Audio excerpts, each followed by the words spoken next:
lang po ng kuunti lang po na about Christmas. Amen? So, marami sa inyo, syempre alam niyo na yung Christmas.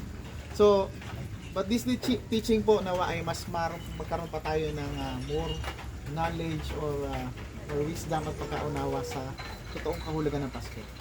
Tayo po muna ay manalangin. Sige, let's bow our heads. Lord, salamat Panginoon sa hapong ito.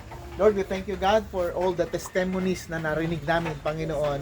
Isang patunay lang, Panginoon, na ikaw ay totoo, ikaw ay buhay, ikaw ay kumikilos sa amin, Panginoon. Kaya po, Ama, sa hapong ito, patuloy ka namin maramdaman, patuloy na kumilos ka sa aming puso, patuloy ka namin makilala.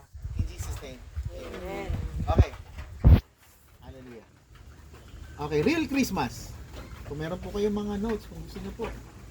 Okay, real Christmas is about going back to the heart of what the season truly means. Amen? Ang Pasko ay hindi ito isang parang commercial lights, no, gifts or tradition. So mostly ginagawa natin, di ba? Sineselebrate natin ng Pasko kasi alam natin ito yung tradition natin. At hindi lang tradition ng mga Pilipino, kundi buong mundo tradition ito. Amen? Hallelujah. Or meron po akong 5 points, no, na what Christmas really means. Okay?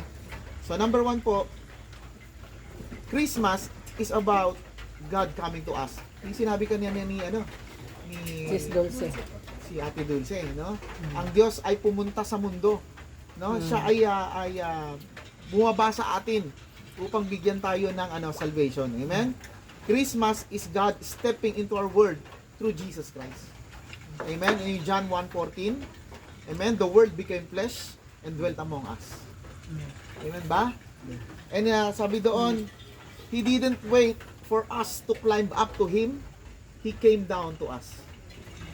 Amen ba? Amen? So, ganun kabuti ang Diyos.